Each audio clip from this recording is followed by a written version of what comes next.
Hey there, my broskies. Super good morning to you, and cheers.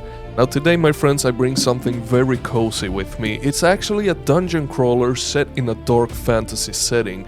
It also has some roguelite elements to it, and don't let that put you off too much, alright? Because this one is quite special, and I'm gonna tell you exactly why. So let's dive into it. Hey my broskies, we are talking about Bonehold, which is a brand new dungeon crawler with roguelike and ARPG elements. And this one just had a demo that dropped, with a full game set to release sometime in July 2026, which is honestly really damn close. So I wanted to talk about it now, because this is one of those games I think a lot of you should have at least on your radar.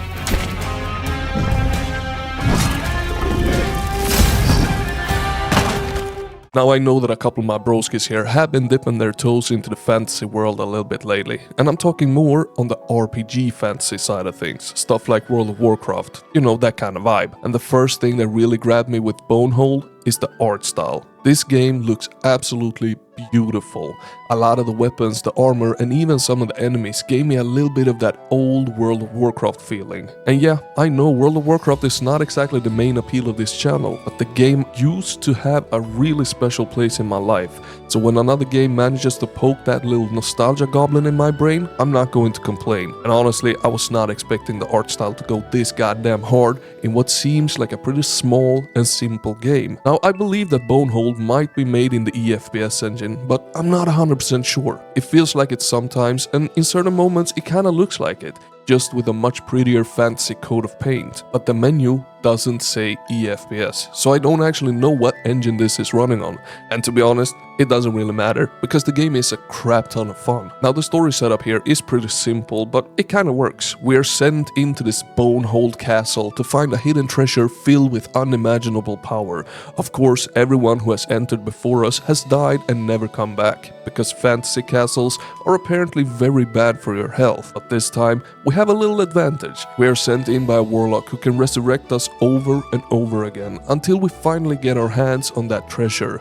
So every run you go into the castle, fight your way through the dungeons, gather resources, collect souls, grab money, and slowly make yourself stronger for the next attempt. Now the souls, they can also be used to unlock new classes, and the money can be used to unlock new weapons, both of which we get a tease of in the demo. So even when you die, you still make progress, and that is always a good little dopamine button in games like this. It is simple, but it works really well. But the weapons and the gear are where Bonehold really starts to shine. There are a crap ton of different weapons here. You have shields, two-handed swords, one-handed swords, daggers, crossbows, magic staffs, hammers, magical swords, and a bunch of other stuff. And while some of the crazier looking weapons are not super apparent in the demo, you can clearly see them in the promotional material for the full game, and that's why I know that they are there.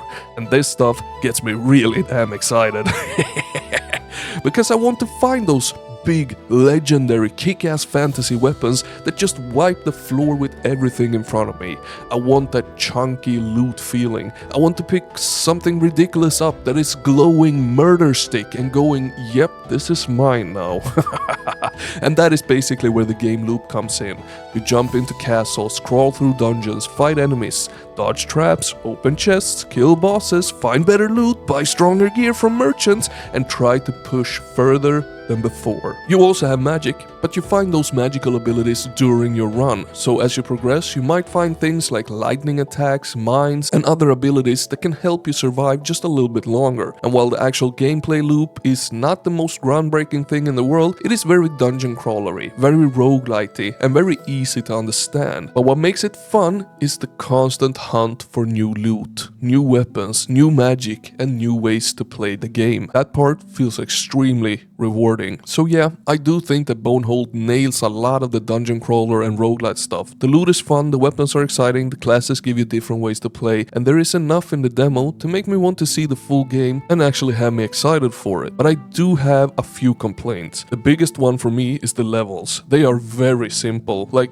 extremely simple. Most of the dungeons feel like blocky little mazes that you could build in Minecraft, and while the layout changes a little bit, they never really feel that deep or exciting to explore. It almost feels like anyone could have built these levels. And that is a bit of a shame, because the art style is so good and the loot is so fun and deep that I wish that the actual dungeons had a bit more personality to them. There are chests that you can find if you explore, but they are not really hidden in a secret kind of way. You just walk around a little bit more and there they are. And I don't know why, but there don't seem to be any proper secrets at all, which feels like a missed opportunity in a dungeon crawler. Come on, broskis, give me a fake wall, a hidden room, creepy little treasure corners, or just something like that. Because if the levels had a bit more depth to them, more secrets and more interesting layouts, I think that the replayability would have been much stronger with this one. I do also wish that there was some kind of leveling system during the runs. Nothing crazy, but just something to give you that extra little hit of progression while you're playing it. Kill enough enemies, get experience, level up, pick up a small upgrade, more strength, more health, faster attack speed, whatever. It doesn't have to be massive, but combining that with the loot would have made the runs feel so more rewarding. As it is right now, the loot is carrying a lot of that dopamine rush, and to be fair, it does a good job at it. There is plenty to find, and trying different classes and weapons definitely gives the game more life, but since the levels themselves are so basic, the replayability does take a little hit there. With better dungeon design, more secrets, a little more depth to the progression, Bonehold could go from being really fun to being properly addictive. But even with those complaints, I had a really good time with the demo. The art style is fantastic, the loot is fun, the weapons are satisfying, the whole thing has this cozy little fantasy dungeon crawler vibe that I was not expecting to enjoy as much as I did. And that is probably the best way that I can describe this game. Bonehold is cozy.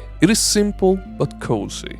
You jump in, smash some skeleton looking bastards, pick up loot, get a little stronger, die, come back and do it all again. And sometimes that's all that you need. So yeah, I definitely recommend giving the demo a spin. I think some of you would be surprised by how quickly it hooks you, especially if you do enjoy dungeon crawlers, roguelite progression, fantasy weapons, and that constant hunt for better loot. Bonehold, it still has room to grow, no doubt about that, but as a demo, this was really damn promising. Friends, thank you so much for watching all the way to the end. Now, if you enjoy this stuff and you want more hidden indie gems just like this in the first person view, well, hit that subscribe and like, because I got a ton more coming. And Papa Slim, he thinks you're bloody awesome. I will see you in the next one. Over and out.